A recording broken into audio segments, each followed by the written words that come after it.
La première fois, Trump s'est trompé, il a cru que c'était gauche contre droite. Il n'avait pas compris vraiment cette notion. Et donc, il avait pris des gars qui étaient le patron de la CIA ou John Bolton ou des crétins comme ça.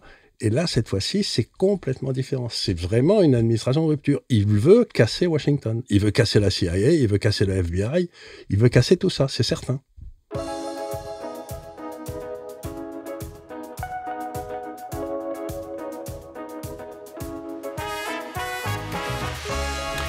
Bonjour à tous et bienvenue à un nouveau numéro de Contact. Je vous rappelle encore une fois de nous liker si vous nous aimez et encore mieux de vous abonner. Ça fait toute la différence. En face de moi, Charles Gave, financier, économiste, fondateur de l'Institut des libertés. C'était en 2012. Et de l'Université de l'épargne depuis 6 mois.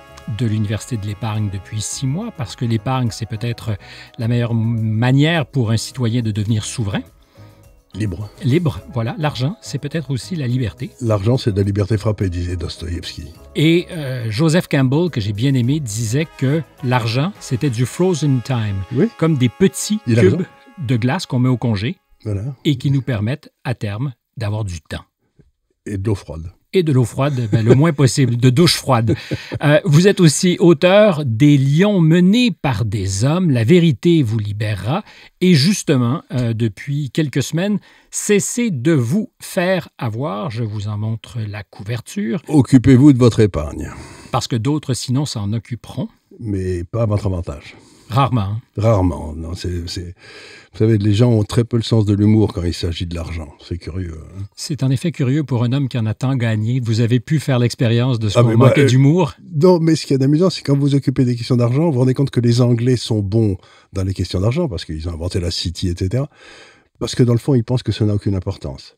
Si vous pensez que l'argent est important, vous n'en gagnez pas. Si vous pensez que ça n'a aucune importance, vous commencez à en gagner parce que vous faites des choses qui vous amusent et vous les faites bien.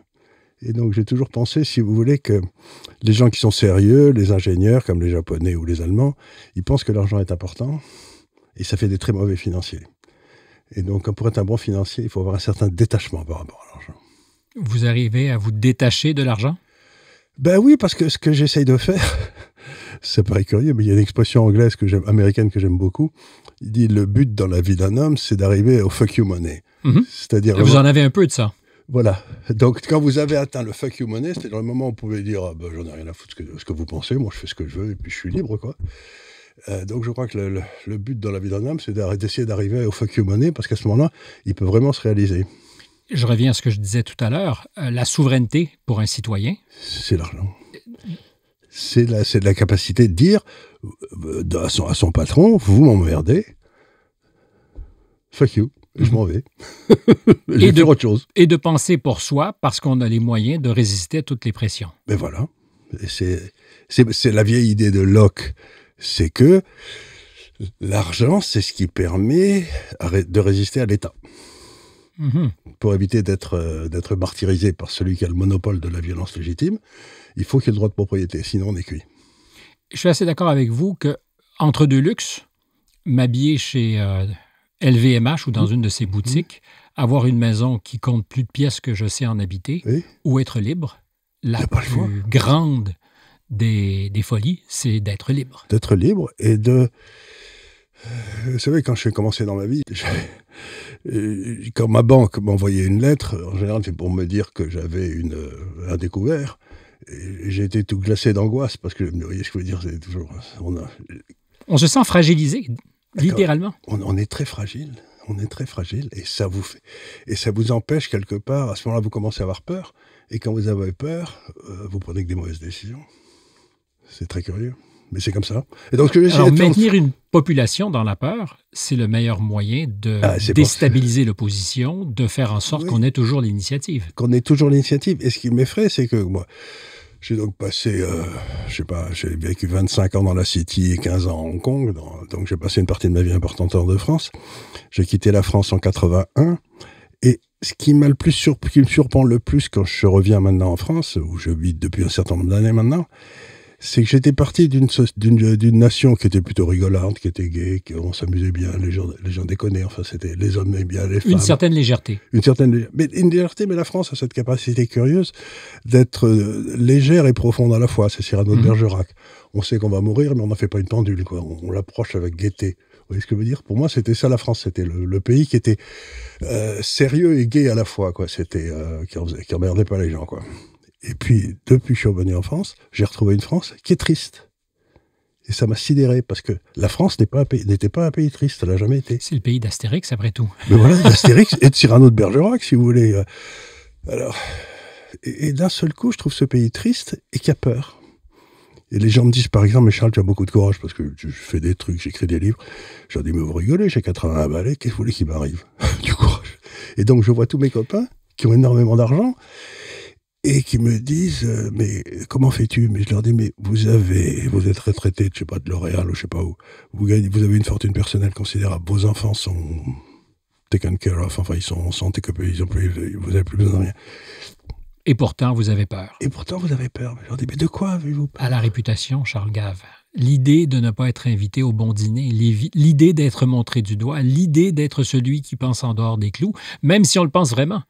Mais sachant qu'il y a un prix à payer, une espèce de mort symbolique potentielle. Ben c'est la façon dont il vous exclut ces gars-là, c'est ce que dit Chantal Delsol. Elle dit, c'est l'excommunication. Oui. Vous n'êtes plus invité au dîner en ville. Et quand on a passé sa vie à se faire, à se construire, y compris avec son fric, pardonnez le mot ici un peu vulgaire, l'idée d'avoir de l'argent, mais d'être exclu, c'est peut-être ce qui fait si peur. Oui, mais si vous voulez... On ne raisonne bien que dans la solitude. Êtes-vous en train de me dire que vous êtes condamné à la solitude et que vous raisonnez donc bien? Non, j'ai toujours été dans les marchés financiers. Dans les marchés financiers, c'est un monde curieux où si vous raisonnez différemment, si vous ne raisonnez pas comme les autres, vous sortez gagnant. Donc, le thinking outside of the box est récompensé. C'est à peu près le seul endroit. J'ai eu un coup de peau, je suis tombé là-dedans par hasard, mais je suis tombé dans quelque chose qui correspondait à ma personnalité. Vous avez déjà été pauvre? Ah ben oui, bien sûr. Au début, si vous voulez. D'abord, j'étais étudiant. Et puis, mon père était officier, c'est-à-dire que, comme disait ma mère en riant beaucoup, on ne parlait pas d'argent dans la famille, dans la maison, parce qu'il n'y en avait pas. C'est la meilleure des raisons. Il n'y avait pas de sujet. Donc oui, les fins de mois difficiles, etc. Mais je ne me suis jamais senti pauvre. Je comprends la distinction, mais à partir du jour où vous savez que vous serez pour l'essentiel autonome et indépendant, parce qu'il y a assez de sous à la banque ou d'actions dans le compte pour assurer vos vieux jours, ça change votre rapport à la vie? Vous devenez beaucoup plus libre. Vous vous souvenez de ce moment où vous avez compris que... Oui, c'est quand j'ai vendu... j'avais créé une société de gestion à Londres qui gérait à peu près 10 milliards de dollars, ce qui était bien à l'époque. Et j'ai vendu une partie importante de cette société à la Banque centrale de Singapour. Puis après, la société a été vendue à un grand groupe financier américain. Donc je me suis retrouvé... plus riche que vous ne l'imaginiez. Suffisamment riche en tout cas pour que ça me tracasse plus. C'est très important aussi parce que vous pouvez aussi aider vos enfants à démarrer sans avoir peur. C'est-à-dire qu'ils ont eu aussi immédiatement le fuck your money.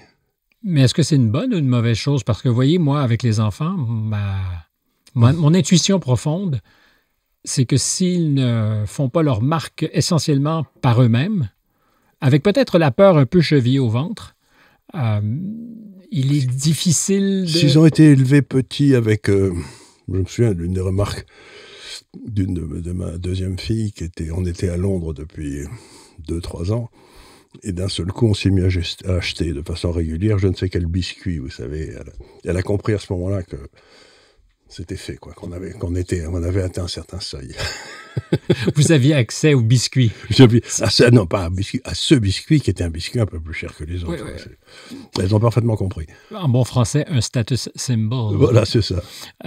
Est-ce qu'on a un rapport, selon vous, c'est rare d'ailleurs qu'on parle d'argent comme ça, avez-vous remarqué comme c'est peut-être pas tabou, mais considéré comme vulgaire? En France, mais ils pensent qu'à ça. Et vous savez ce qu'il y a d'amusant, c'est qu'aux États-Unis, tout le monde parle d'argent, mais personne ne parle de cul. Parce que là, ça devient vulgaire. Alors qu'en France, on parle assez facilement de cul, mais on ne parle pas d'argent. Donc, je crois qu'on parle toujours de ce qu'on n'a pas, quoi. Est-ce que nous aurions un rapport, pardonnez le mot, mais constipé à l'argent? C'est comme... Complètement. En France, ils sont fous. En France, ils sont complètement idiots avec les questions d'argent. D'ailleurs, vous citez Proudhon et Balzac pour donner une idée du rapport qu'on a à l'argent. Alors, Proudhon qui dit... La propriété, c'est le vol, c'est une imbécilité. Et Balzac qui lui dit, à l'origine de toutes les grandes fortunes, il y a un grand crime. Et donc, c'est une mauvaise compréhension des évangiles. C'est-à-dire que, vous savez, il vous cite toujours la parabole du jeune homme riche dans les évangiles, et que le Christ... L'autre lui dit, qu'est-ce qu'il faut pour avoir le salut? Et le Christ lui dit, tu respectes les 10 commandements, t'es un bon juif, tu respectes les 10 commandements. C'est la réponse du Christ à tout le monde, ça. Et l'autre lui dit, mais il faudrait faire plus. Et le Christ lui dit, viens et suis-moi. Et il s'en va tout triste. Et ce qu'il y a d'extraordinaire, c'est que dans cet évangile, le Christ dit, il le regarda, il l'aima.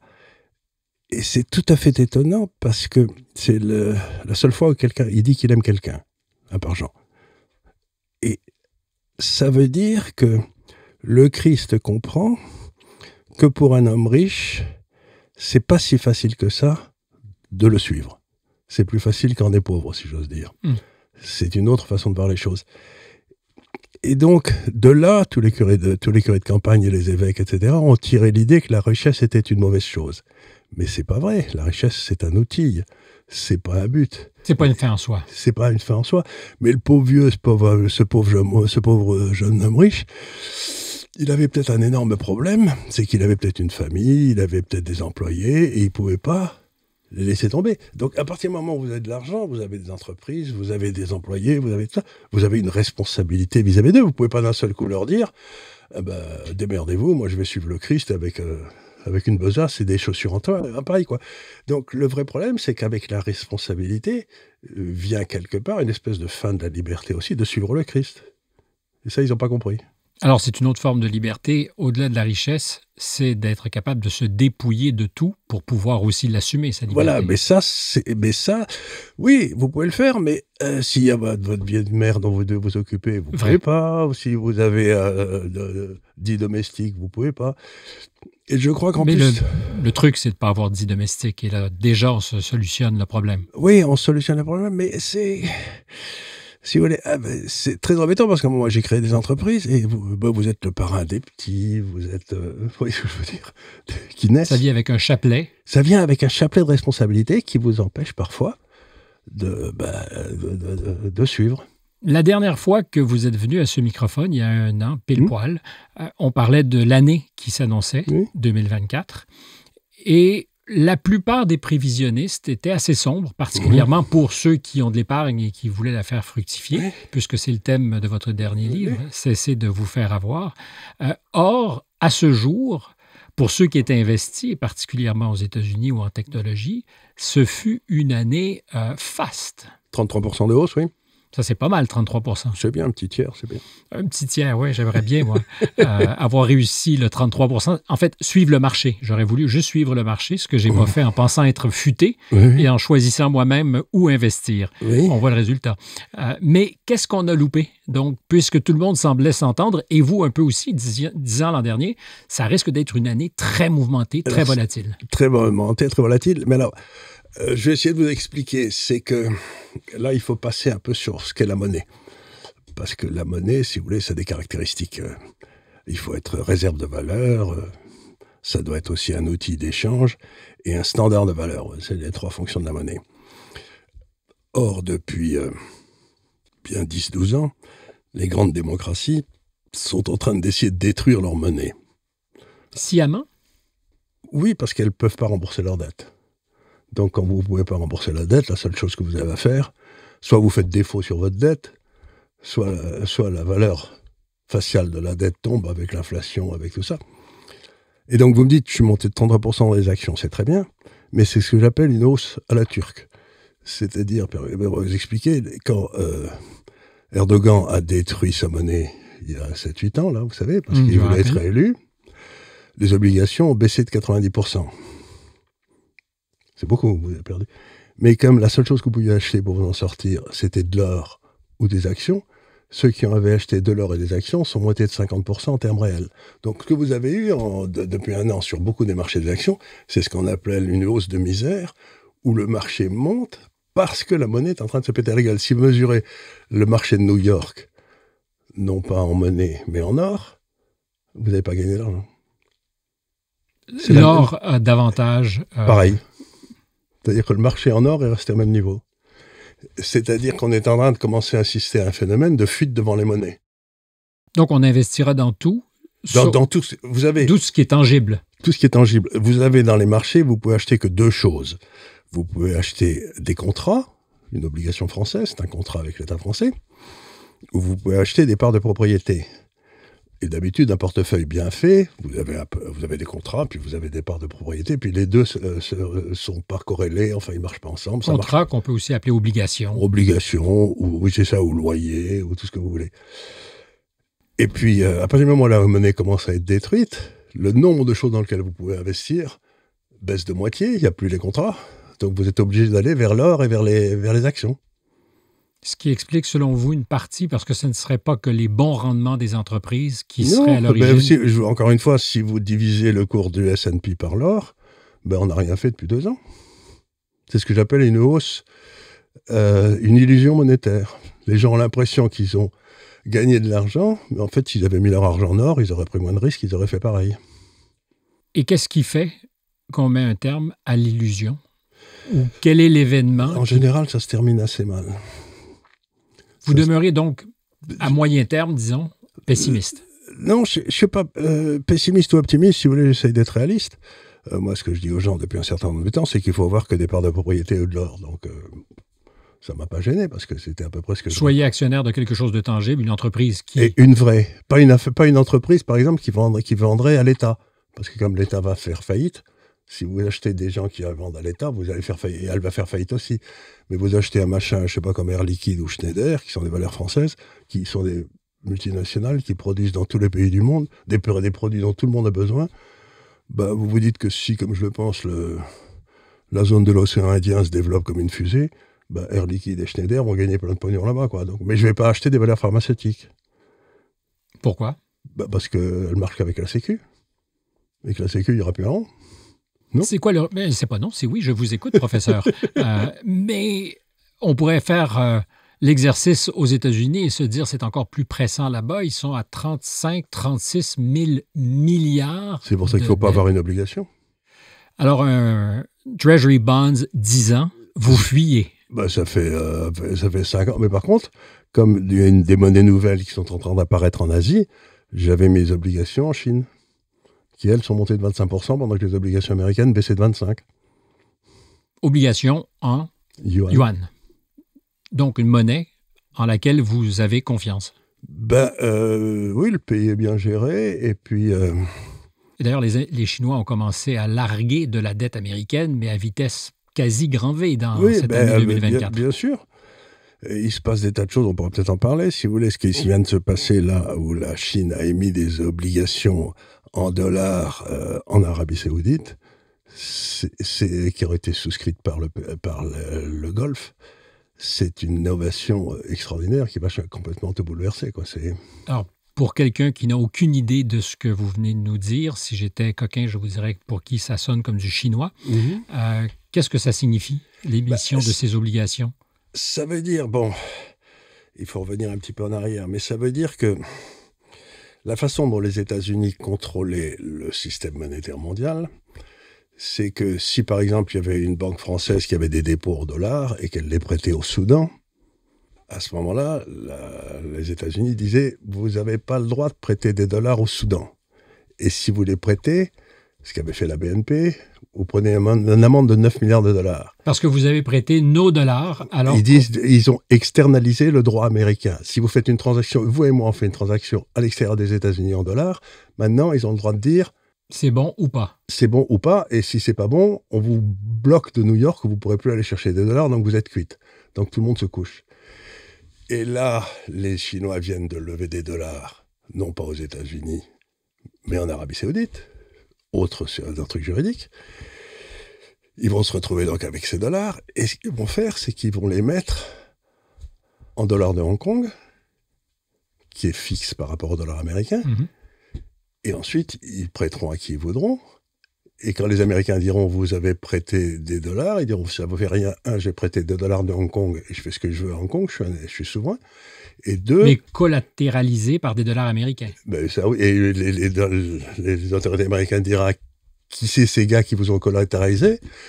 Et Hong Kong dira c'est pas votre business. Donc d'un seul coup, les États-Unis viennent de prendre la Chine vient de prendre le contrôle du dollar extérieur aux États-Unis, et les Américains n'ont plus aucun moyen de contrôler qui prête à qui. C'est fini. Donc ça veut dire que tout le monde dit les BRICS sont en train de chercher une nouvelle monnaie, et la nouvelle monnaie, ça va être le dollar contrôlé par la Chine, et plus le dollar contrôlé par les États-Unis. C'est possible? Mais c'est certain.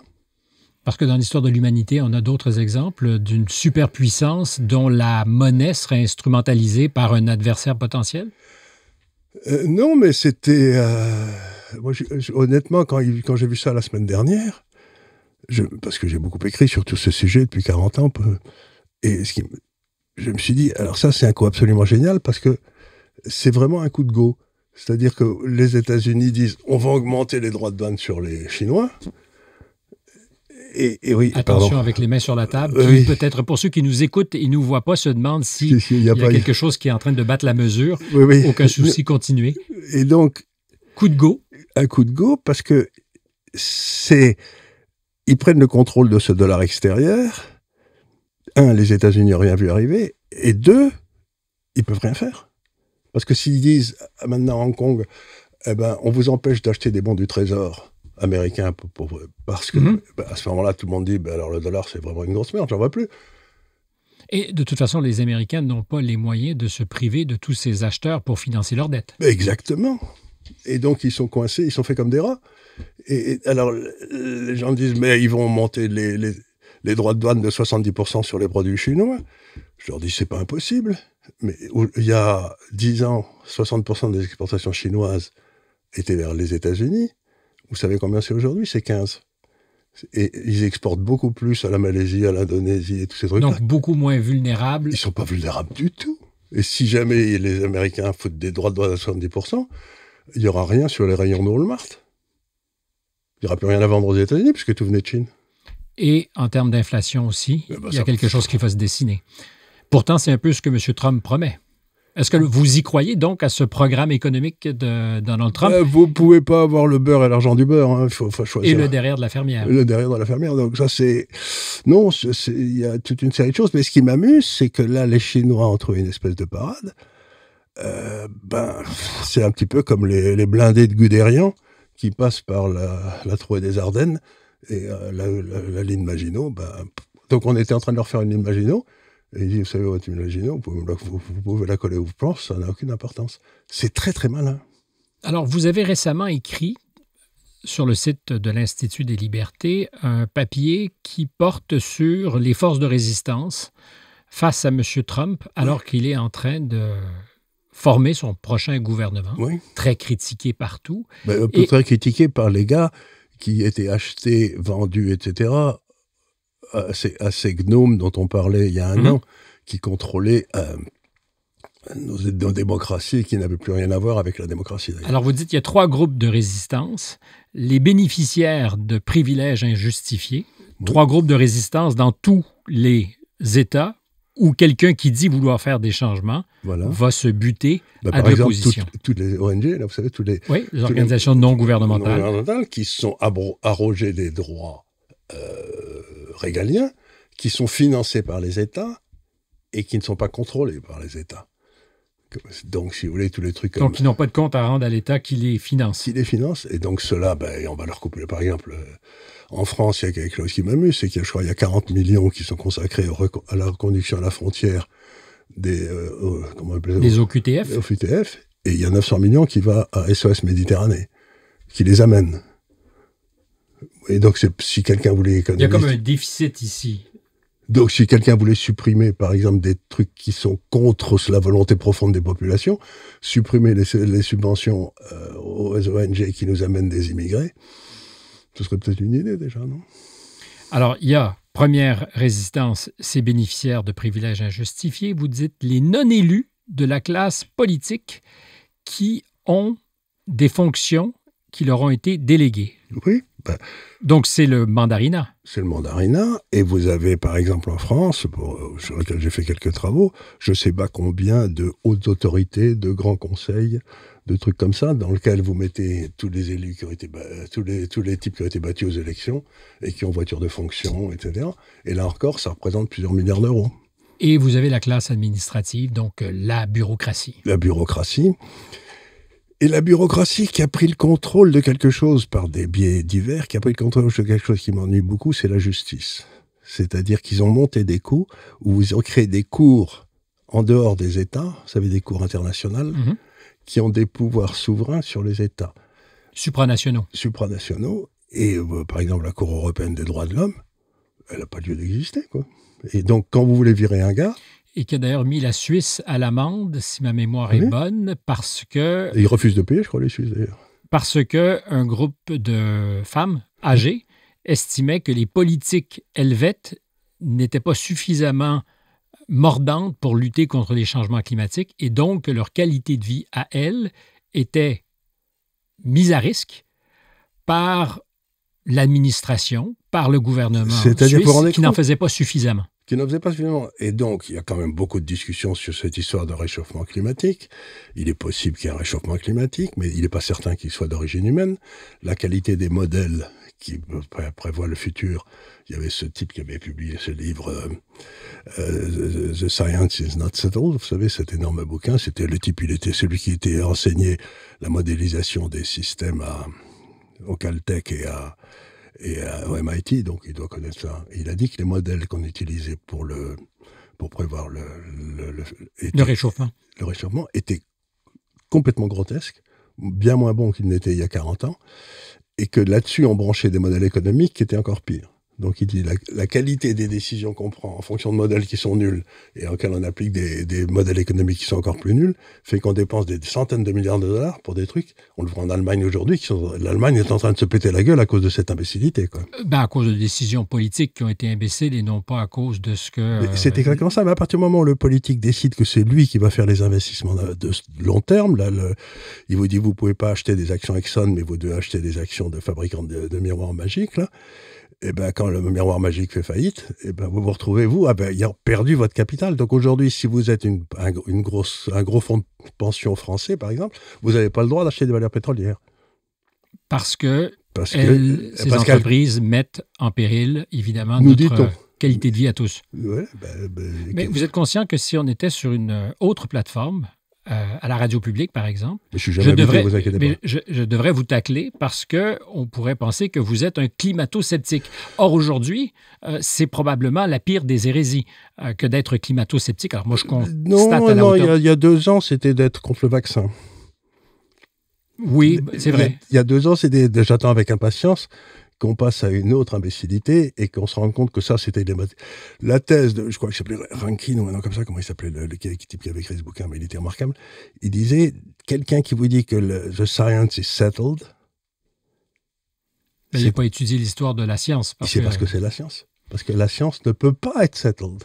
Donc déjà, quand quelqu'un me dit, on le sait avec certitude, je lui dis, vous foutez de ma gueule, quoi. Vous savez rien du tout. D'abord, vous avez fait une licence de sociologie. Donc, vous n'êtes pas là, par exemple. Mais il y a quand même quelques scientifiques rudement patentés. Et quand je dis quelques, c'est un euphémisme, vous en êtes conscient. Oui, mais 99% de leurs revenus viennent des recherches qui sont payées par l'État là-dessus. Alors, vous pensez franchement qu'il y a une unanimité sur cette question? Il n'y a pas d'unanimité. Vous avez des groupes entiers de gars qui ont fait qui sont prix Nobel, etc. Un prix Nobel en physique particulièrement récemment. Et qui dit, vous avez ce gars-là qui est quand même un grand scientifique et tout, et qui était quand même le gars qui, chez Obama, était chargé d'étudier ses problèmes. C'était l'homme du climat d'Obama. Donc c'est pas un fou de droite, quoi. Je veux dire, c'est un mec, un universitaire. J'en suis même pas à savoir si c'est de gauche ou de droite que d'avoir une opinion divergente. Quoique c'est en ce moment souvent plus de droite que de gauche que les opinions divergentes. La droite, curieusement, moi quand j'étais jeune, la gauche était plutôt en faveur de la liberté d'expression. La droite avait des... Aujourd'hui, la gauche est devenue favorable à la censure. J'en reviens pas. Parce que pour moi, la gauche, c'était un peu ceux qui ouvraient leur gueule, quoi. Mais aujourd'hui, non, la gauche est devenue extraordinairement... et je suis arrivé à une conclusion qui est pas très sérieuse, mais maintenant, la gauche, le but essentiel de la gauche, dans tous les pays du monde où elle est au pouvoir, c'est d'empêcher les gens de bouger. Littéralement, de se déplacer? Physiquement. Regardez à Paris, Madame Hidalgo, elle a qu'une idée, c'est de bloquer les voitures, de tout bloquer, qu'on puisse plus... Oui, mais ça participe d'une logique de reconstruction de nos villes. Non, ça participe d'une logique, si vous bougez, vous faites du CO2, et si vous faites du CO2, on va tous mourir. Non. Vous ne le pensez pas? En plus, le CO2, je ne suis même pas sûr que c'est la pollution, puisque c'est comme ça que les plantes poussent. Jamais il y a eu autant d'espace vert dans le monde. Je suis incapable de vous dire le contraire parce que je n'ai pas évidemment... Vous mesurez la taille des forêts, il n'y a pas photo. Jamais eu autant de forêts en France. C'est très embêtant parce que j'aime, juste pour le plaisir de la conversation, dire « Mais non, vous dites une bêtise, je sais que c'est faux. » Mais là, je suis incapable de vous répondre là-dessus. Oui, mais il suffit de reprendre des cartes. Vous voyez que jamais le territoire forestier français a été aussi important. Voilà, je reprends des cartes et je pense et je n'y suis pas. Je n'arrive pas à trouver de parade à ça. Mais ce qui m'intéresse, c'est surtout qu'il soit possible d'en débattre, d'en discuter. Dès moment où on ne peut pas débattre de quelque chose, il y a toute une série de choses dont on pourrait débattre. On peut débattre. Mais dans ce pays, on peut par exemple pas débattre de la Shoah. Alors, je ne vous dis pas qu'elle n'est pas arrivée, mais c'est criminellement interdit. D'ailleurs, c'est une des choses qui m'exacerbe le plus en France, c'est ce qu'on appelle les lois mémorielles. Et les lois mémorielles, ça a été imposé dans les années 80, si je me souviens exact, par des communistes. Donc, dans un pays, quand il y a un certain nombre de sujets qui, de par la loi, ne peuvent pas être discutés, ça cesse d'être un pays libre. Là, dans un pays normal, ce que disaient tous les pères fondateurs des États-Unis, c'est la seule façon d'empêcher de nuire aux idées bêtes. C'est de les annihiler sur la place publique. C'est de les annihiler par la discussion contradictoire. Or, aujourd'hui, on dit non, vous n'avez pas le droit de le dire. Et donc, vous commencez à avoir des boutons, quoi. C'est comme Freud, vous savez, si vous avez des problèmes de cul et qu'on ne peut pas en parler, ça vous ronge. Si vous pouvez en parler, ça va un peu mieux. Mm-hmm. La névrose, c'est ça. La névrose, c'est ça. Vous avez des trucs que vous voulez dire, tout le monde vous empêche de le dire. Donc, on est dans une situation névrotique aujourd'hui, et il ne peut pas y avoir d'interdiction de parole dans une démocratie. Or, elle est de plus en plus avérée, cette interdiction de parole. Et on est de moins en moins dans une démocratie. Alors, peut-être que vous serez l'allié improbable de l'extrême gauche, qui... Elle ne dit pas que des conneries. Mais sur elle en écrit aussi, mais enfin... Mais qui, sur la question, justement, de la liberté d'expression, conteste la criminalisation de la parole, par exemple, au nom de ce que ça serait de l'apologie du terrorisme. Il suffit simplement... Alors, je comprends qu'il y a des déclarations plus que fâcheuses qui ont été faites par les Insoumis, mais pour autant... Mais moi, aux États-Unis, si vous voulez, vous avez le droit de publier Mein Kampf. Moi, je ne l'ai pas lu, mais enfin, ça ne doit pas être particulièrement intéressant. Vous n'avez pas le droit, vous pouvez tenir des propos ouvertement racistes. Ce que vous ne pouvez pas faire, c'est inciter à la violence. Et c'est pour ça que le truc sur l'antiterrorisme, c'est embêtant, parce que c'est une façon d'inciter à la violence. Mais quand des politiques, membres de l'Assemblée nationale, par leur déclaration, sont disqualifiés et doivent se présenter devant les policiers parce qu'il y aurait peut-être, de façon directe ou indirecte, un appel, une apologie du terrorisme. Vous y croyez? Vous pensez que c'est valable? Ça m'embête beaucoup parce que la grande responsabilité des intellectuels, c'est quand même de se mettre sur la gueule entre eux, quoi. Et là, on arrive dans des sujets du droit qu'a un État de se protéger quand il est attaqué. C'est quand même une des fonctions essentielles de l'État. Fonction régalienne par excellence, et j'en suis. Et donc, si vous dites la façon dont cet État se protège de façon terroriste, il faut que vous le prouviez. Et ça, c'est pas facile. Prenez l'exemple d'Israël aujourd'hui, puisqu'on parle de ça, c'est ça dont on parle. Il y a eu apparemment 45 000 morts à Gaza, d'après je crois, c'est les statistiques. Oui, à peu près. Et d'après ce que disent les gens, à peu près la moitié auraient été des soldats. Ce que les Israéliens disent. 17 à 18 000 disent. Ça veut dire que donc on a une guerre en zone urbaine où les victimes collatérales, c'est à peu près 1 pour 1, ou peut-être un peu plus, 1,5 pour 1. Mais dans toutes les guerres, dès qu'ils sont passés en milieu urbain, c'était 7 pour 1. Donc on se retrouve en termes militaires. Donc les Israéliens font 1 pour 1, on peut le déplorer, mais on ne peut pas dire que c'est un génocide. C'est clair qu'on est loin des statistiques de Stalingrad. Mais non seulement de Stalingrad, mais ou de Dresde. Que les Américains ont bombardé pour raser 250 000 morts. Vous voyez ce que je veux dire? Donc, ce qui m'ennuie, c'est... Donc, la question que vous posez, est-ce que les Américains étaient génocidaires quand ils ont... Quand ils ont bombardé la Normandie, par exemple, ils bombardaient à 6 000 mètres de haut, et ils ont détruit toutes les villes de Normandie. Est-ce que les Américains étaient génocidaires quand ils se sont attaqués au Cambodge, qui n'était même pas en guerre contre eux, et utilisaient des tapis de bombes? Des tapis de bombes, qui ensuite, avec des produits chimiques dedans, qui restaient longtemps. L'agent orange. Donc, si vous voulez, tout ça, c'est des sujets qu'il faut aborder avec beaucoup de prudence, vous voyez ce que je veux dire. Et ce qui m'ennuie, c'est que là, il n'y a aucune prudence, il y a une condamnation de départ, et on colle des mots dessus qui ne sont pas applicables. C'est pas un génocide, c'est une guerre en milieu urbain. C'est comme quand les Algériens disent que la France a été génocidaire. Quand on est arrivé, ils étaient 2 millions. Quand on est parti, ils étaient 20 millions. Donc on a plutôt raté notre génocide, quoi. Oui, mais entre les deux, il peut y avoir des épisodes qui sont, du point de vue des droits de l'homme, assez déplorables. Oui, mais c'est pas un génocide. C'est juste... Faisons attention au choix des mots. Faisons attention au choix des mots. Mais je vous rappelle que cette longue digression qui est la nôtre nous faisait partir des organismes ou des organes supranationaux, comme les tribunaux. Qui n'ont rien à dire. Et de la Suisse, où je donnais comme exemple ce jugement. Vous prenez l'exemple de traduire en justice un chef d'État régulièrement élu comme Netanyahou, quoi. Je veux dire, c'est complètement invraisemblable. Écoutez, à ce moment-là, est-ce que Poutine, c'était invraisemblable? Parce que j'ai vu la très grande majorité de l'Occident applaudir à la décision de la Cour pénale internationale quand Poutine... Quand vous dites la grande majorité, vous dites les gens qui ont le droit de parler dans les journaux et qui écrivent dans les trucs officiels. C'est ce qu'on appelle... Mais ces gens-là, non, plus personne ne les écoute. Ils sont complètement démonétisés. Si vous voulez, plus personne ne regarde le journal télévisé en France. Enfin, la quasi-totalité des gamins à qui je parle, il n'y en a plus un qui regarde la télévision. Mais plus un. Mais donc, est-ce que la Cour pénale internationale était aussi, je dirais, inqualifiée pour elle était complètement juger Poutine? Voilà exactement le genre de truc où il n'y a aucune possibilité qu'il y ait une justice. Parce que pour qu'il y ait une justice, il faut qu'il y ait une force exécutoire derrière. Qu'il y ait une police, qu'il y ait une armée qui exécute la décision de justice.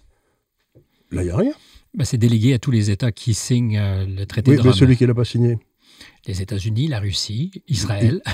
Voilà, donc alors vous allez vous dire à l'armée chinoise d'envahir Israël, parce que mais elle n'a pas signé non plus d'ailleurs. Donc ça me paraît du théâtre d'ombre. La justice est quelque chose qui suppose un État. C'est une des branches de l'État. Alors, il ne peut pas y avoir de justice hors sol. Ça n'existe pas. On peut dire c'est très mal. C'est-à-dire on peut porter une condamnation morale, ça ne me gêne pas du tout. Mais de dire on va le condamner, mais attendez une seconde.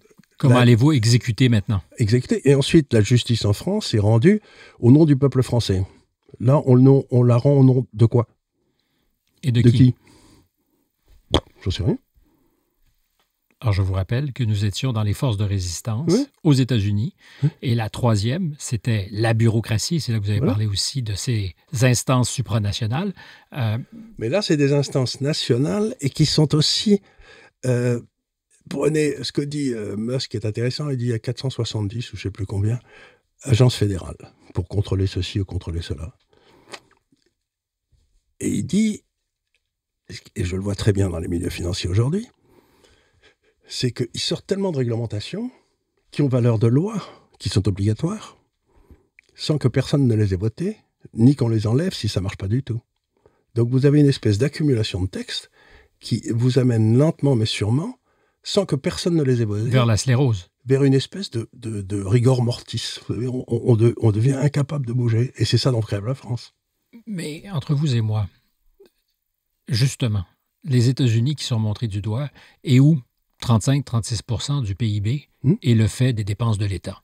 On est en France, au moment où on se parle, vous et moi, et c'est plus de 55%. Oui. Donc, on est dans un univers où la réglementation, la place de l'État est presque 60% au-dessus de ce qu'est la place de l'État aux États-Unis. Et pourtant, on s'accommode apparemment très bien de ça ici. Ben oui, mais sauf qu'on est en train... alors, aujourd'hui, nous avons des déficits budgétaires qui sont en train d'exploser, et qui vont continuer à exploser puisqu'on rentre en récession, et on a des déficits extérieurs qui doivent être aussi, qui sont en train d'exploser, parce qu'on ne produit plus rien. Et donc, les gens en France, les hommes politiques, j'en ai rencontré encore quelques-uns il y a quelques jours, parlent du maintien du pouvoir d'achat. Mais qu'est-ce que c'est que le pouvoir d'achat pour un économiste? C'est quand même quelque chose de très simple. C'est le produit du travail que vous avez effectué. Et aujourd'hui, le pouvoir d'achat en France, c'est le produit de ce travail, plus l'argent que vous avez emprunté à l'extérieur, qui vous permet d'avoir un niveau de vie plus élevé que celui auquel vous auriez droit. Mais si on ne peut plus emprunter, le pouvoir d'achat, il va retomber au niveau précédent. Il ne peut pas rester là. Si on ne peut plus emprunter, tout l'argent qu'on emprunte pour le redistribuer, il va plus être là. Donc, aujourd'hui, on en est très content en France parce qu'on a ruiné nos petits-enfants. Mais le jour où les arrière-petits-enfants refuseront de nous prêter, le niveau de vie va baisser de 30% et les gens ne sont pas contents. On parle de dividendes empruntés, en fait. On parle de distribution empruntée, oui. Là, vous savez, l'emprunt, c'est quand même un truc, ce que disait Oscar Wilde quand on lui a posé la question « Comment vous êtes-vous ruiné ?» Il a dit très lentement au début, très vite à la fin. Alors, on zigue et on zague parce que vous me parlez de pouvoir d'achat. Je ne sais pas si vous avez lu le livre de Peter Turchin, « Le chaos qui vient ». Oui. Extraordinairement instructif, qui vient tout juste d'être traduit ici en France, et dans lequel il décrit les conditions favorables au chaos, justement. Mais le chaos est créateur. Ben oui, mais encore faut-il le traverser. Et pendant qu'on vit ce moment, ça peut être perturbant, mais laissez-moi aller au bout de ma pensée. Il dit, déjà, il y a comme facteur déterminant une guerre entre les élites. C'est-à-dire qu'il y a trop d'élites, on surproduit les élites. C'est la thèse de Schumpeter qui date de 1938. Et deuxièmement, il parle des États-Unis très précisément dans les 50 dernières années, il y a la pompe à cash, la pompe à argent, qui siphonne les revenus disponibles de ceux qui sont les gangs petits. Or, il dit, preuve à l'appui, depuis 45 ans aux États-Unis, ceux qui n'ont pas Bac plus 4, l'équivalent donc d'un premier cycle universitaire, c'est 65% des travailleurs. Leurs revenus réels ont régressé. Oui, je sais bien. Et c'est ce que disait un autre Américain que j'aimais bien, qui s'appelait John Rawls, qui était un philosophe de Harvard, qui réfléchissait sur la justice, les problèmes de justice. Et il disait, une société est juste si les gens qui sont tout en bas voient leur niveau de vie monter constamment. Et ce qui se passe en haut, tout le monde s'en fout finalement. Mais une société devient injuste si ceux qui sont en haut voient leur niveau de vie monter, ceux qui sont en bas voient leur société baisser. Ce qui est exactement ce qui se passe en ce moment. Exactement, parce que les gens en haut ont cessé d'être des productifs et sont devenus des administratifs qui ont capturé l'État pour pomper les gens du bas à leur profit. Et c'est ce qui se passe dans nos pays. Si vous voulez, l'ENA est une machine à appauvrir la France au profit des énarques. Et le français de base, le petit français. Et c'est pour ça. Alors, je raconte toujours en rigolant, mais enfin, vous m'avez peut-être entendu le dire, mais je vais le redire, parce que vous vous endormez en 1790, vous vous réveillez en 1830, vous ne comprenez rien. Vous vous endormez en 1890, vous vous réveillez en 1930, vous ne comprenez rien. Vous endormez en 1990, vous vous réveillerez en 2030, vous ne comprendrez rien. Pourquoi ? Parce que l'ordre est établi par la classe dominante, ça marche 70 ans, ça se sclérose dans tous les sens, et tout pète. Donc l'histoire de l'humanité depuis les débuts du capitalisme, c'est à peu près 70 ans de stabilité, 30 ans de merdier, ce que vous appelez le chaos. Et donc là, on est dans le 30 on est en train de rentrer on est bien rentré dans les 30 ans de chaos. Et c'est là où on se marre le plus.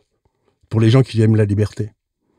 La période de stabilité, pour un type qui aime la libre... Trump est un symptôme de ce chaos. Absolument. Et non pas lui-même facteur de chaos. Non, il est simplement l'expression que des gens trouvent que l'État s'est imposé d'une façon tellement insupportable qu'ils préfèrent le voir disparaître et retrouver leur liberté que de rester avec les contraintes précédentes. Vous savez, dans un pays, c'est la loi de Pareto, 80% de la richesse est créée par 20% des gens. C'est comme 80% de l'alcool en France est bu par 20% des gens. 80% des accidents de voiture, c'est fait par 20% des gens. C'est toujours la loi de Pareto, ça règle à peu près tous les phénomènes sociaux. Et 80% de la richesse créée par ces 20%, c'est créé à nouveau par 20%. Donc vous avez à peu près 4 ou 4,5% des gens qui créent 50% de la richesse dans un pays. Et si vous emmerdez cela, tout s'arrête. Mais c'est en même temps ceux-là qui pompent les... Non, c'est pas cela, c'est la classe administrative qui pompe cela. Et 80% des règlements sont faits par 20% des types. Il y a la classe qui produit et la classe qui suce. Et là, ce qu'il y a aujourd'hui, c'est que la classe qui suce a complètement pris le pouvoir sur la classe qui produit. Et Musk est en train de renverser ça. Il sait ce qu'il va essayer de faire avec Trump. Vous y croyez? Si j'y arrive pas, on est foutu. Et à ce moment-là, on ira vraiment vers un chaos. Mais quand vous dites « on est foutu », c'est donc que les États-Unis, en ce moment... Non, je dis on est foutu en tant que créateur de richesse. Mais je reviens à la question. En ce moment, ce sont les États-Unis qui seront les garants, selon vous, de la bonne suite des choses aux États-Unis, mais ailleurs aussi dans le monde occidental? À partir du moment où... c'est une bonne question, mais à partir du moment où vous redonnez de la liberté à cette classe créatrice, où elle cesse d'être martyrisée par la classe administrative, eh bien, oui, les États-Unis, ils ont la capacité, parce qu'ils ont une constitution qui est quand même extraordinairement bien faite d'ailleurs, et surtout on peut renvoyer le pouvoir du centre vers les États très facilement. Depuis 40-50 ans, les pouvoirs étaient concentrés à Washington, qui est d'ailleurs le niveau de vie le plus élevé des États-Unis, ce qui est un peu embêtant. Quand la capitale administrative est l'endroit où les gens vivent le mieux, c'est ça dit quelque chose. c'est plus à Cleveland ou à Buffalo que ça se passe, c'est à Washington. Si vous voulez faire du fric, vous allez à Washington, quoi. Mais ça, c'est pas normal. Et aussi, ça veut dire aussi que dans ces concentrations de pouvoir administratif, vous avez des bulles immobilières qui se créent, qui sont des fausses valeurs. Et quand elles se dégonflent, à ce moment-là, on se retrouvera normal. Alors, dans l'article que je citais, il y a probablement de ça 20 minutes, où vous parliez des forces de résistance, vous dites aussi, pour que ça fonctionne, la fenêtre est très courte. On parle souvent des 100 jours, d'ailleurs. Ah, c'est exactement ce que disait Milton Friedman. Vous arrivez, il faut tout changer en 100 jours, ou alors vous êtes foutu, parce qu'ensuite, ils se remettent en place. Ils étant les gars qui cherchent à bloquer. Mais ils ne le font pas, ils ne sont pas méchants, hein. C'est ce que dit, comment il s'appelle, le médecin français qui ressemble au Gaulois, là. Raoult, voilà, Raoult. Il dit les sociétés humaines sont organisées soit en société d'obéissance, soit en société de compétence. Et le but des sociétés d'obéissance, c'est de coincer les sociétés de compétence parce qu'ils les emmerdent. Ils n'obéissent pas, par définition, sinon ils ne seraient pas compétents. Et il dit donc, aujourd'hui, ça fait 40 ou 50 ans qu'on voit monter les sociétés d'obéissance au détriment des sociétés de compétence. L'hôpital français... C'était le summum de la compétence. C'était le summum de la compétence, et le but de ces sociétés d'obéissance a été de détruire l'hôpital français. Maintenant, vous avez 40% du personnel qui fait des rapports pour Paris. Ils ne voient plus un malade. Et l'hôpital français, maintenant, vous crevez dans les couloirs. Se soumettre à l'administration. Oui, c'est ça, c'est se soumettre à l'administration. C'est ce qui vient de la base, la création, et ce qui détruit, ça vient du sommet. Alors, ces 100 jours seront cruciaux.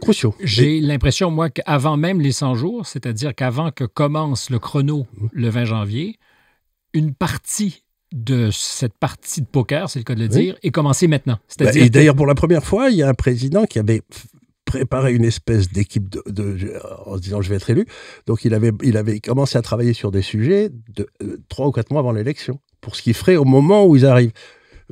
Comme on dit en anglais, they will hit the road running. Vous voyez, c'est-à-dire qu'ils arrivent avec des projets et ils commencent à dire, et c'est ça qui doit terrifier tout le monde à Washington. Traduction bâtarde, il frappe la route en courant.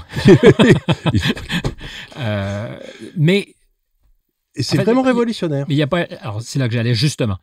Parce qu'il y a deux écoles. Une école, c'est une bande de pieds nickelés et il fait la démonstration, peut-être pour ces mêmes chroniqueurs et analystes qui ne sont plus écoutés sur les plateaux, il fait la démonstration de son incompétence, de son côté farfelu. Ou c'est véritablement une décision de rupture. C'est une décision de rupture. Qui... Ben, ça va réussir, mais intellectuellement, c'est parfaitement justifié. Et il a mis le doigt sur les bonnes choses. Et ce qu'il propose, c'est des bonnes solutions. Donc, ça me fait toujours rigoler, ces gars, si vous voulez, qui ont fait une école de journalisme et qui portent des jugements sur un type comme Trump, qui a quand même fait une énorme fortune dans l'immobilier. Puis après, il a perdu aussi à l'occasion. Il a perdu, mais tout le monde en perd de temps en temps, ça, c'est pas nouveau. Et ensuite, il a eu le show aux États-Unis, qui a été numéro 1 pendant je sais pas combien d'années, 20 ans de suite. Il se présente à l'élection, il est réélu. Puis ensuite, il se fait battre. Et pour la première fois dans l'histoire des États-Unis, il se représente à nouveau. Cette fois-ci, il est réélu. Donc, c'est quand même un type qui a un parcours tout à fait extraordinaire, quoi. Il doit avoir du talent, ce gars-là, je le connais pas, hein, mais il doit avoir un certain talent, quoi. Et vous avez tous ces espèces de petits hommes grisâtres, là, qui disent vraiment, il est nul. Mais regarde-toi, mon grand. Qu'est-ce que tu as fait dans ta vie? Alors, si c'est une présidence de rupture, une administration de rupture, est-ce qu'on est les témoins, et l'histoire nous dira si c'est vrai que ça fonctionne ou pas, mais est-ce qu'on est les témoins de quelque chose qui est complètement hors gabarit? Parce que j'ai aucun souvenir, certainement, aux États-Unis, d'un candidat sacré président qui s'entoure de gens qui sont à ce point en dehors de tous les circuits normalement fréquentables. Exactement, et surtout, pour la première fois, qu'il n'arrive pas avec des lobbyistes qui lui font tout le boulot avant. C'est la première fois que Trump s'est trompé, il a cru que c'était gauche contre droite. Il n'avait pas compris vraiment cette notion. Et donc, il avait pris des gars qui étaient le patron de la CIA ou John Bolton ou des crétins comme ça. Et là, cette fois-ci, c'est complètement différent. C'est vraiment une administration de rupture. Il veut casser Washington. Il veut casser la CIA, il veut casser le FBI, il veut casser tout ça, c'est certain. Vous pensez que c'est jouable? Parce que ce qui est m'étonne, c'est qu'il n'ait pas été descendu. Ils ont essayé. Mais il n'a pas été descendu, ce qui prouve qu'il a du pot. Ce qui est déjà, comme disait Napoléon, quand on lui disait parler, un général à nommer, il disait, est-ce qu'il a de la chance? Il a l'air d'avoir de la chance, ce monsieur. Mais je reviens à ma question. Est-ce que vous pensez qu'il est possible, dans un monde... C'est là où la justice va devoir jouer son rôle. C'est-à-dire il faut qu'il reprenne le contrôle du département de la justice, et qui avait été noyauté par Obama, et pour l'emmerder une fois qu'il arrive, et que s'il reprend le contrôle du commerce, et s'il met les anciens patrons de la CIA ou du FBI en prison, ça va donner des... Vous voyez ça? Sinon, ça ne marchera pas. Il faut redonner confiance dans la justice. Mais vous êtes conscient qu'il y a des gens qui nous écoutent. Je fais souvent ce genre de mise en abîme, mais des gens qui nous écoutent et qui vont se dire, mais il est taré, Charles Gave. L'idée de mettre un patron de la CIA ou du FBI en prison, on est loin de ça aux États-Unis. Mais ils l'ont fait quand même. Vous vous souvenez, le ministre de la Justice de Watergate? Oui. Il a été mis en prison. Oui, circonstances extrêmes, vous avez bien raison. Donc, si on prouve qu'ils ont fait des complots, avec l'aide de l'Ukraine ou j'en sais rien, les dossiers doivent traîner puisqu'on ne peut pas liquider les pièces administratives. Vous savez que c'est interdit aux États-Unis. Il faut tout garder. Donc, à partir du moment où on lâche des vrais gars dedans, ça va être intéressant. Et par exemple, j'ai entendu que le Kennedy, là, qui travaille avec lui d'ailleurs, ce qui est très surprenant, qui disait que l'autopsie de son père, quand il avait été assassiné, Robert Kennedy, prouvait qu'il avait la balle qui lui avait été tirée, il avait été tiré à 12 cm du cerveau. Or, on se souvient tous du Palestinien qui le descendait comme ça. Or, la vraie balle, donc c'était son garde du corps. En fait, c'est ce que semble dire Robert Kennedy Jr. Eh bien, maintenant, est-ce que les dossiers vont sortir? C'est ce que promet M. Trump. Et ils vont sortir aussi sur Epstein. Ils vont sortir sur... donc, il va y avoir le ministère de la Justice va être occupé. Je vous vois vous régaler à le dire. Je vous repose la question. Vous pensez que c'est faisable? Écoutez, si c'est parce que les forces de résistance coalisées sont puissantes et ne voudront pas, au nom probablement d'un monde qui serait chaotique, parce que c'est comme ça qu'on présentera les choses. On dira c'est une manière de faire. Et là, ce n'est pas la bonne manière et on prend de vrais risques, donc il faut contrôler. Et ce sont des autorités, des gens qui coalisaient. L'idée de contrôler la justice m'ennuie beaucoup. Parce qu'en général, c'est ce qu'on dit toujours, si vous voulez, quand la politique rentre dans le prétoire, la justice en sort. Donc moi, il est temps de rendre la justice aux États-Unis. Par exemple, quels ont été les vrais criminels qui ont permis... Ça fait quand même... attendez, ça fait... les États-Unis ont dû bombarder ou envahir une quinzaine de pays depuis 25 ans, sans qu'on sache très bien pourquoi. Et sans qu'à la clé, ils aient le début du commencement d'une victoire. Bien sûr que non. Donc, je ne sais pas, mais par exemple, le bombardement de la Serbie pendant 20 jours, ce qui était extraordinaire, parce que l'OTAN, qui a bombardé la Serbie, était censée être une alliance défensive. C'est-à-dire qu'elle ne pouvait répondre que s'il y avait d'abord une attaque. Or, la Serbie avait attaqué personne. Donc, l'OTAN s'est transformée à ce moment-là dans d'une alliance défensive en une alliance offensive. Et elle a tapé l'Irak, elle a tapé... Donc, ça aussi, c'est un crime. On pourrait parler de la Libye à ce moment-là aussi. Mais exactement, la Libye, il y en a eu un paquet. Ça a été des crimes, ça. Et tout le monde le sait. Et donc, je ne vois pas pourquoi des criminels ne seraient pas jugés. Je peux vous donner une série de raisons, y compris le fait qu'on préfère souvent oublier certaines choses. Si vous voulez... Oui, mais... Et c'est pour ça d'ailleurs que les Américains n'ont jamais signé le traité de Rome, parce qu'ils ne veulent surtout pas que leurs généraux, qui étaient à la manœuvre dans des pays étrangers faisant la guerre, puissent être traduits devant les tribunaux pour crimes de guerre. Bien sûr, là, c'est autre chose. C'est, encore une fois, on revient à ce qu'on a dit, c'est que pour qu'il y ait tribunal, il faut qu'il y ait pouvoir d'exécution. Alors là, il n'y a pas de pouvoir d'exécution, donc ça ne sert à rien, c'est du pipeau. Mais l'essentiel, c'est est-ce qu'il y a eu des gens aux États-Unis qui ont utilisé... L'impression qu'on a, c'est que sous les années Clinton, il y a une classe criminelle qui a pris le pouvoir aux États-Unis et qui a géré les États-Unis pour le compte de cette classe criminelle.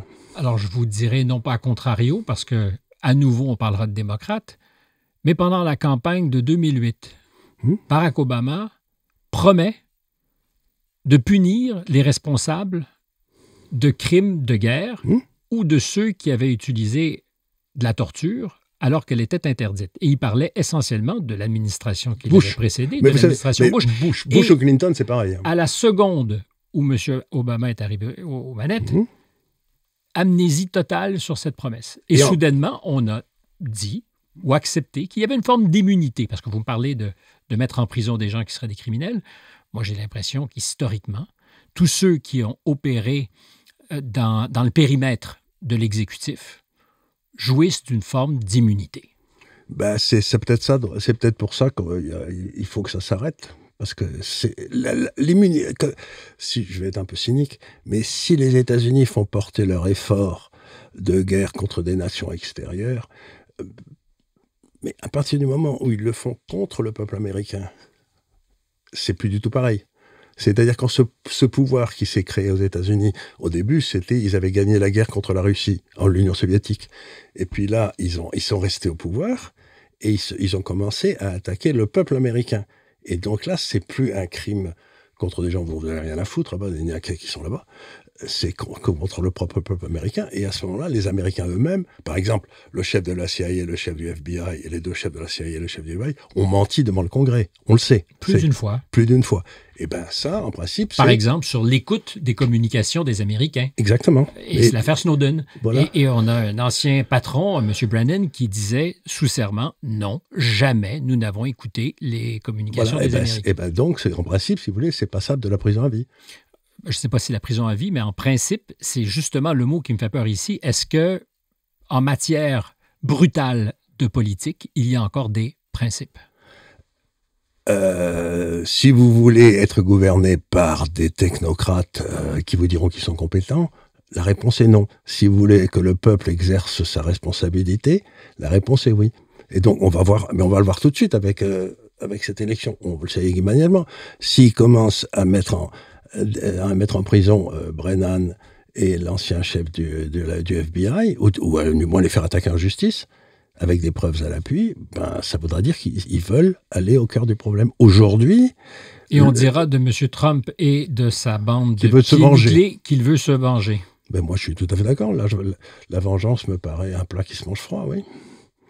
Il n'y a aucune raison de ne pas se venger contre des criminels qui vous ont... ce qu'ils ont fait pendant des années, c'est qu'ils venaient vous voir en disant « Vous avez une belle famille, ce serait dommage qu'il vous arrive quelque chose à vos enfants. » C'est pour ça que les gens en avaient peur. Ils ont peur parce que ils étaient dangereux. Ils tuaient. Mais là, vous me parlez de la mafia qui vient intimider un commerçant ou vous me parlez de fonctionnaires de l'État? Des fonctionnaires de l'État qui ont fait jouer ce rôle avec beaucoup de... Regardez, par exemple, pourquoi on n'attend toujours pas la liste des gens qui ont été dans l'avion d'Epstein? Ce milliardaire qui oui, s'est... le Lolita Express. Qui s'est suicidé avec l'aide peut-être de ses geôliers. Qui s'est suicidé alors que, donc, il était surveillé nuit et jour, mais malheureusement, les trucs de télévision sont tombés en panne. Et puis, les gars ne sont pas venus voir. Et puis, bref, il a été assassiné dans sa cellule, c'est tout, quoi. Donc, vous soupçonnez, en fait, vous... J'en suis certain. Il n'y a pas le moindre doute. Je ne parle pas du suicide, mais de ce qu'il pourrait mettre à mal beaucoup de réputation. Mais pour qu'on redevienne une démocratie, il faut que ce que disait Rousseau, la République, la démocratie, ça ne marche que si les gens sont vertueux. Si vous avez une classe qui s'organise pour prendre le pouvoir, une espèce de mafia, et qui accepte le crime comme modus operandi, la démocratie ne peut pas marcher. Je pose toujours une variation de cette question à des gens qui, comme vous, appartiennent, disons pour faire simple, au grand monde et qui tiennent votre discours. Et je me demande toujours, quand vous parlez avec vos amis politiciens, grands financiers, des gens qui participent à, appelons-le quoi, l'état profond, je ne sais pas comment nommer cette chose, parce qu'évidemment, l'état profond, c'est un peu connoté aujourd'hui. Mais quand vous parlez avec ces gens que vous connaissez et que vous leur racontez ce que vous me racontez, ils vous regardent en disant « Mais mon pauvre Charles, tu peux parler, de toute façon, la caravane continuera d'avancer », ou ils vous trouvent carrément perdu et paranoïaque. Non, je suis ni perdu ni paranoïaque. C'est pas ce que je vous dis. Je parle de vos interlocuteurs. De mes interlocuteurs. Du beau monde. Ceux-là même que vous montrez du doigt. Ceux-là même, ça dépend. Vous savez, quand j'ai commencé dans ma carrière, il y a très longtemps, je travaillais dans une banque en France, et ça m'a pris 1 an et demi ou 2 pour comprendre comment ça marchait. C'était dans les marchés financiers, déjà. Et je me suis rendu compte que la moitié du personnel de la banque, à peu près, était complètement corrompu. Et l'autre moitié était parfaitement honnête. Et personne ne m'a jamais dit qui était qui. Mais ils vous regardaient tous quand vous arriviez pour savoir si vous alliez tomber dans un camp ou dans l'autre. Ou dans l'autre. Et donc, tout le monde savait. Tous ceux qui étaient là depuis longtemps savaient. Et donc, tous ceux qui étaient honnêtes travaillaient ensemble, tous ceux qui étaient honnêtes travaillaient ensemble. Eh bien, à mon avis, c'est pareil dans le monde politique. Il y a des tas de gens qui ne demandent qu'à faire le bien, mais ils ne font pas carrière. Mais ça dépasse la politique parce qu'on parle de ce qui est pérenne et qui n'est donc pas politique. On parle des appareils d'État, de la bureaucratie, et ce qui est du extraordinaire, mandarinat. c'est l'appareil d'État, la bureaucratie, comme ça fonctionne sur l'obéissance. Si les méchants, les mauvais prennent le pouvoir, à ce moment-là, c'est beaucoup plus facile pour eux de le garder parce qu'ils feront des trucs que les autres n'envisageraient même pas de faire. Vous voyez ce que je veux dire? Le problème, c'est que le crime, c'est plus facile d'avoir une organisation criminelle qui fait peur à tout le monde que si vous êtes un gentil garçon. Il vous arrive de vous coucher en vous disant « Mais ma foi, j'ai la trouille de vivre dans ce monde » ou au contraire jamais? Jamais, parce que, si vous voulez, je suis d'une nature extrêmement, j'allais dire, chrétienne. La seule chose qui m'intéresse, c'est le rapport que j'ai avec moi-même. Je suis un individu et j'essaye de faire du mieux que je peux pour pas mourir en étant trop malheureux de saloperies que j'ai fait. Donc, je sais pas que je sois un être vertueux, c'est pas ça la question. Mais je veux dire que toute la base du christianisme, c'est quand même la suprématie de l'individu sur l'attribut. Dieu ne sait compter jusqu'à 1. Donc, il s'intéresse à moi, mais alors, ce que font les salopards en groupe, ça l'intéresse pas du tout. Donc, moi, tel que je considère être mon devoir, c'est de faire ce que je peux pour être moi-même honnêtement. Et ce que disait Solzhenitsyn dans le discours sur le courage qui était très fort, c'est il ne faut pas que le mensonge passe par vous. Même si vous êtes dans une situation extrêmement délicate, vous pouvez vous taire. Mais il ne faut pas que ça passe par vous. Et si vous connaissez la vérité, vous devez l'exprimer. Et donc, moi je m'en fous. C'est ce que je pense. Maintenant, je me trompe peut-être complètement. C'est peut-être tous des anges. Mais je ne crois pas. Et donc, je dis aux gens, et puis s'ils ne sont pas d'accord avec moi, mais ça m'indiffère profondément. Alors, ça m'est complètement égal. Je vous ai tout à l'heure posé la question, est-il possible que ce qui se joue à Washington en ce moment, aux États-Unis. Si c'était réussi du point de vue de M. Trump, et j'arrive pas à faire la différence entre son idéalisme potentiel et son opportunisme, par ailleurs, souvent répété. Vous savez, c'est un peu ce qui s'est passé avec De Gaulle quand il a pris le pouvoir en 1958. Il a trouvé un système politique complètement pourri, la 4e République et tout, et il a réussi à redresser la France en 2 ans. Mais je ne ferai pas de parallèle entre De Gaulle et Trump. Pop! Pop! J'en sais rien. Moi, vous savez, quand j'ai vu arriver Musk, qui est quand même un type étonnant, j'ai écrit toute une série de papiers pour dire c'est le nouveau Solzhenitsyn. C'est-à-dire que Solzhenitsyn, c'est celui qui a montré d'un seul coup au monde entier à quel point le système communiste était corrompu, vérolé. Et à la place d'avoir un Solzhenitsyn, on a eu un Musk, mais qui est libre financièrement vis-à-vis de ces gars-là, et qui les dénonce de la même façon. Mais qui dénonce à ce moment-là, non pas le communisme, mais le capitalisme tel qu'on le pratique. Le capitalisme de connivence, c'est-à-dire du vol. Et quel est l'équivalent du goulag dans ce système que montre du doigt Musk? C'est cette espèce d'extraordinaire exclusion qui a été faite de tous les gens qui ne pensaient pas comme eux. C'est-à-dire que y a une autre forme d'enfermement, en fait. Mais c'est exactement la thèse de celui que vous connaissez bien, d'ailleurs, Bock-Côté. Il a écrit toute une série de bouquins là-dessus pour dire que c'était de l'excommunication, qu'on les mettait à l'extérieur, qu'ils n'avaient plus le droit de parler, qu'ils étaient contraints en silence. Et les seuls qui avaient le droit de parler, c'était... Mais le contre-exemple, c'est que si c'était vrai que ce droit de parler était interdit, on n'aurait pas élu Donald Trump et on n'aurait pas entendu autour de lui tous ceux qui ont été très bruyants depuis quelques mois, y compris Robert Kennedy Jr. Mais parce qu'il apparaît une nouvelle forme de communication. Ils ont été tués les méchants ont été tués par l'Internet. Et ça, ils s'y attendaient pas. C'est d'ailleurs pour ça qu'ils ont essayé de le contrôler à un moment, mais ils n'y sont pas arrivés. Ma théorie là-dessus, c'est que Trump a fait campagne contre les médias mainstream ou les médias traditionnels et que c'était très délibérément. Et qu'avant même de faire campagne contre le Parti démocrate, il faisait campagne contre les médias, contre le Parti républicain et accessoirement contre les démocrates. Accessoirement contre les démocrates, parce que la première fois il est arrivé, il s'est dit, bon, je vais prendre des mecs qui sont là, qui sont d'accord avec moi. Et puis en fait, c'était tous des membres de l'État profond qui ont immédiatement trahi. Par exemple, son premier ministre de la Justice, il a immédiatement laissé tomber pour qu'on puisse accuser ce pauvre Trump de toutes ces saloperies qu'il aurait fait en Russie, alors qu'il n'y a jamais eu la moindre preuve. Je vous vois le sourire gourmand. Donc, est-ce que... Je suis très content. Je suis très content parce que ça veut dire qu'on va redevenir libre. On n'est plus obligé de dire des choses, si vous voulez, comme il faut. Une société libre, c'est une société de débat. Et si vous débattez entre vous, ça peut être fort, ça peut être violent. Une société où tout le monde est toujours d'accord, c'est une société qui crève. Alors vous faites de peine à personne, mais il ne se passe plus rien. Encore une fois, c'est la mort. Dès que les choses cessent de bouger, c'est fini. C'est la mort. Moi, j'aime le merdier. J'aime le désordre. Le désordre est créatif. Le chaos. Le chaos est créatif, c'est du chaos que sort Jupiter. Mais ce que vous semblez savoir déjà ou tenir pour acquis, c'est que le pari sera récompensé. Or, c'est absolument pas gagné d'avance. C'est certain. Oh, j'ai eu plein de le nombre de désillusions politiques que j'ai eues dans ma vie a été considérable. Parce que tous les hommes, quand ils se présentent, etc., se présentent un peu comme Trump se présente en ce moment. Comme il va résoudre les problèmes, il va nettoyer les méchants, il va nettoyer les écuries d'Augias, etc. Ils le font tous. Et puis quand ils arrivent, ils se couchent et il se passe rien. Donc je vais peut-être être déçu. Mais ce qui me fait rigoler, c'est que tous les gens que je déteste, qui sont des traîtres, des valets, tout ce que vous pouvez, tous ces gars-là sont fous furieux contre Trump. Donc, déjà pour ça, vous vous réjouissez. Je me dis, déjà, s'ils les empêchent de dormir, ça me fait plaisir. Je vais vous raconter une petite histoire qui est assez marrante.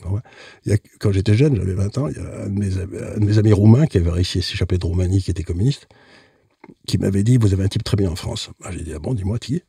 Il m'avait dit, c'est Salan. Alors, ça vous dit rien, Salan, c'était le général... En Algérie. En Algérie, qui avait fait le putsch et qui commandait les 4 généraux, etc., qui était le chef de l'OS, etc. J'ai dit, bon, c'est une idée originale, explique-moi pourquoi. Il me dit, je vais t'expliquer, c'est parce que la radio roumaine n'arrête pas d'en dire du mal. Donc et c'est là où j'en suis arrivé. Si je vois des gens dire du mal de Trump, que je connais, qui ils sont trompés sur tout depuis 40 ou 50 ans, je me dis, ils doivent avoir raison. C'est une forme de validation. C'est une forme de validation. Les types qui se sont trompés sur tout. Mais par la négative. Par la négative. Et c'est ce qui se passe aujourd'hui. Plus personne ne regarde la télévision, tout le monde regarde l'Internet. Alors, ce qui m'emmerde avec l'Internet, c'est qu'il y a des tas d'informations qui sont bidons, qui ne sont pas vérifiées, etc. Autrefois, la presse faisait son boulot, mais elle ne le fait plus. Mais ça fait rien. Il y a une information contradictoire qui est disponible sur Internet. Elle n'est pas de qualité, mais ça vaut mieux que l'information. Mais elle est peut-être menacée aussi, cette information contradictoire, parce qu'il y a une tentation aussi de la contrôler. Oui, ici, il y a la DSA qui a été adoptée par l'Union européenne. C'est M. Breton qui était à la manœuvre. Quand je pense que Breton voulait se payer Musk, c'est vraiment le... Ben, il l'a souvent mis en garde, d'ailleurs. Oui. Mais je veux dire, essayer de coincer Musk, c'est comme essayer de coincer un torrent, quoi. Mais c'est étonnant, ce gars-là. C'est ce que disait encore une fois Solzhenitsyn. Il disait, quand il a écrit Le Chêne et le Veau, on lui a dit, mais qu'est-ce que vous avez à vous emmerder? Le fleuve de l'histoire marxiste est tel que ça va arriver, quoi que vous fassiez, ça n'a aucune importance. Et il a dit, non, de temps en temps, dans un fleuve tombe un rocher, et ça fait changer le cours du fleuve. Et Solzhenitsyn est tombé et a fait changer le cours du fleuve russe. Et moi, je dis que Musk est peut-être celui qui fera changer changer le cours du fleuve américain. Vous ne vous méfiez d'aucune manière de lui? Ah, mais je ne lui fais pas du tout confiance. C'est très intéressé aussi pour Musk. Oui, j'en sais rien, parce que... Intéressé, oui. J'en sais rien, mais ce type est tout à fait étonnant. C'est que c'est un entrepreneur, un vrai. Un créateur. Un créateur. Et par exemple, il vient de sortir un téléphone à $100 là, qui va foutre en l'air toutes les sociétés de téléphone du monde. Mais c'est un personnage Ayn Randien. Il est l'archétype d'un personnage de la grève. De la grève, exactement. De Atlas Shrugged. Et c'est pour ça qu'il m'amuse, c'est que... Vous savez, c'est la vieille phrase du christianisme, c'est « La vérité l'emportera toujours sur le mensonge ». Mais on ne dit pas « ça prendra combien de temps ?» Le mensonge, parfois, il a des longues périodes où il l'emporte. On serait sur le point d'arriver à la vérité, pour vous? La vérité, oui, on serait sur le point où, en tout cas, le mensonge sera détruit. Ben, c'est sur cette note rassurante que je fais atterrir notre conversation, Charles Gave. Ça a été vraiment une conversation. Oui, tout à fait. J'ai eu beaucoup de plaisir. Merci. Mais je vous en prie, moi aussi, j'étais très content d'être là. Mais encore une fois, c'est une société libre, c'est une société dans laquelle on peut avoir ce genre de conversation. Ben, nous l'avons eu. Alors, à la hauteur de notre société, oui. 2 autour de la table, nous sommes libres. Voilà. Je salue. Merci à vous tous qui nous avez écoutés. J'espère que ça vous a plu. Je vous dis à très bientôt. Et je vous rappelle que Philippe Lorange était avec nous à la recherche, Jeanne Croteau à la réalisation, Stéphane Bureau au microphone. À très bientôt.